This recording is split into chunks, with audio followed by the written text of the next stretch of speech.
La question de la TVA. Alors, écoutez bien là au début, parce que c'est très très important. Vous entendez parler de TVA depuis que vous êtes petit, il y a toujours, quasiment toujours eu de la TVA, cette fameuse taxe sur la valeur ajoutée, qui font que le gouvernement va récupérer de l'argent sur tout ce qui se vend pour pouvoir financer tout un tas de choses, l'école, les hôpitaux, etc., toutes les fonctions régaliennes de l'État. Dans notre process, nous, de vente de commerce, chaque intermédiaire dans la chaîne commerciale va, entre guillemets, récupérer la TVA.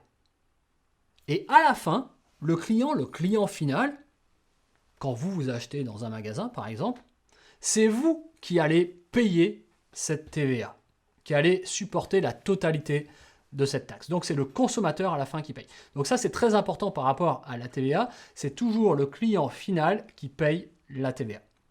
Donc, bien évidemment, TVA, taxe sur la valeur ajoutée, vous le savez. Est-ce que vous savez par contre combien il y a de taxes de TVA en France? Ah bah voilà une bonne question.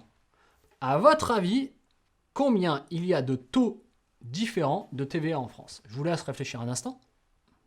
Vous pouvez même mettre sur pause si vous êtes en train de chercher. Et de réfléchir aussi, non seulement combien il y a de taux, mais de combien sont ces taux. Pendant très longtemps, la TVA, et d'ailleurs vous pouvez le voir encore sur des exercices, j'ai même sur les exercices un tableau que j'ai repris et qui est avec l'ancienne TVA. J'espère que vous n'allez pas m'en vouloir, mais le tableau était très très bien fait, je ne voulais pas juste changer par rapport à cette TVA. Mais pendant très longtemps, la TVA était à 19,6%. La TVA principale en fait. Aujourd'hui, depuis quelques temps, elle a augmenté et aujourd'hui, en 2020, le taux de TVA principal est à 20%. Donc, quand vous achetez quelque chose, un produit, un vêtement, là, comme une chemise par exemple, vous allez payer une taxe de 20%. C'est notre fameux taux qui est le plus important en France, le plus haut, et qui va majorer, si vous voulez, toutes les ventes des produits ou des services. Alors tous, pas tout à fait vrai, vous me direz, et vous aurez raison. Parce que il y a ce fameux taux à 20% que l'on appelle entre guillemets le taux normal de TVA, mais il y a aussi 3 autres taux réduits. Donc vous avez la réponse à ma première question qui était combien il y a de taux. En tout, il y en a 4. 4 taux de TVA. Premier taux, le taux normal, 20%. Deuxième taux, il a aussi changé effectivement ces derniers temps. Pendant longtemps, il a été à 7%, maintenant il est à 10%. Donc le taux réduit à 10%, il est applicable notamment sur les produits agricoles non transformés, ou encore sur le bois de chauffage, ou encore sur les travaux d'amélioration de logement. Effectivement, quand vous rénovez, vous êtes sur un taux de 10%. Certains d'ailleurs, entre parenthèses, sur ces travaux d'aménagement peuvent être aussi à 5,5, on le verra tout à l'heure.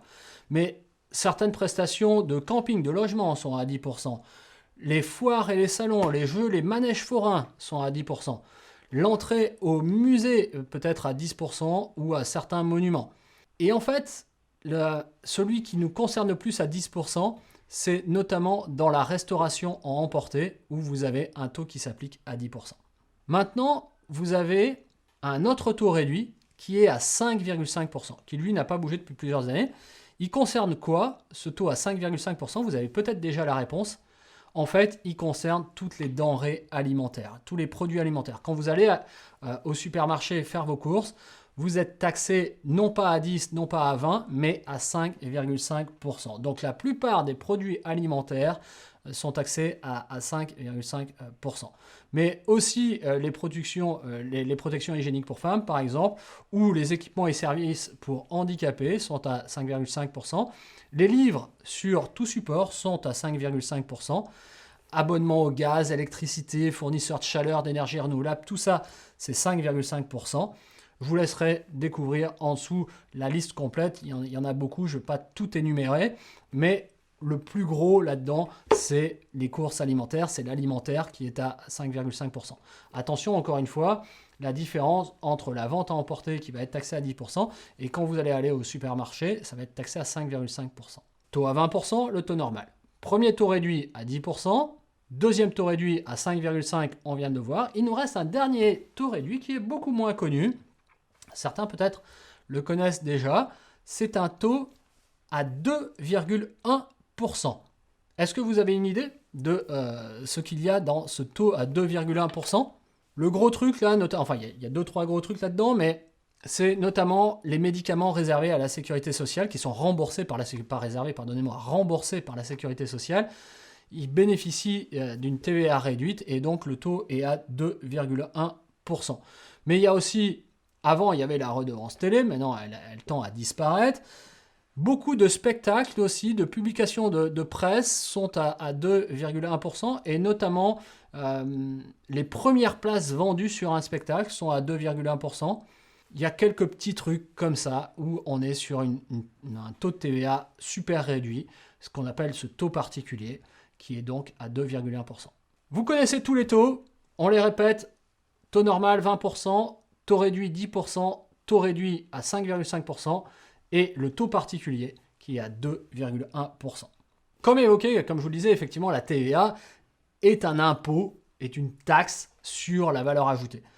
Et donc, le montant de la TVA peut être différent selon que l'on soit dans la chaîne de l'acte de commerce, si vous voulez, où on va effectivement où on va parler, si vous voulez, de TVA déductible ou de TVA collectée. Donc, quand vous êtes une entreprise, vous n'êtes pas impacté de la même façon suivant ce que vous faites, suivant comment vous êtes.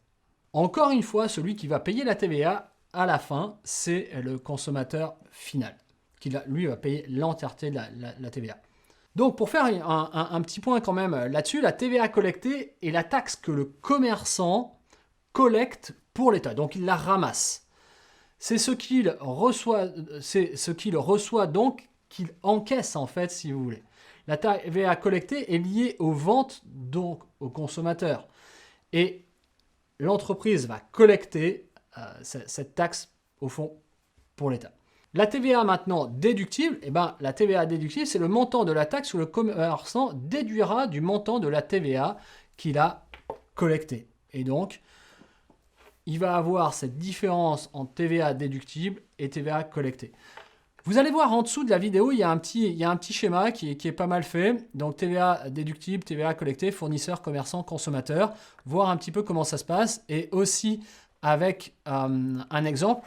Pareil, l'exemple est sur l'ancien taux de TVA à 19,6%. Ne vous inquiétez pas, il n'existe plus. C'est juste pour l'exemple. Vous irez voir, c'est assez intéressant. On a un prix de vente TTC qui égale donc notre prix de vente hors taxe plus la TVA déductible. Donc là, ils ont mis un prix de vente TTC à 59,80 € qui égale en fait un prix d'achat, un prix hors taxe de 50 € multiplié par 19,6%. Et donc la TVA déductible est de 9,80 €. Et de l'autre côté, ils ont pris un prix de vente TTC. Donc, toujours pareil, le prix de vente hors taxe plus la TVA collectée, qui est à 119,6. Donc, le prix de vente est à 100, multiplié par 19,6, on arrive à 19,60 € de TVA. Et là, on peut être sur la TVA collectée. TVA collectée moins TVA déductible, 19,60 € moins 9,80 € égale 9,80 €. Donc, vous voyez bien que le commerçant devra à ce moment-là payer à l'État 9,80 € de TVA. Cette question de la TVA est un peu particulière, un peu complexe entre le collecté et le déductible. Donc je vous invite à retourner voir et à réécouter ce chapitre peut-être, à aussi aller voir le petit schéma qui est en dessous pour bien comprendre comment ça se passe. Après, j'ai envie de dire, ne vous faites pas trop de soucis par rapport à tout ça, parce qu'aujourd'hui, effectivement, c'est les systèmes de gestion comptable qui s'occupent des TVA. Et donc, du coup, vous en serez que peu, voire pas du tout impacté si vous êtes sur la partie purement commerciale de l'entreprise. On va passer aux éléments, l'ensemble des éléments de la prix de fixation de vente. On va voir tout ça sur le chapitre 8. À tout de suite.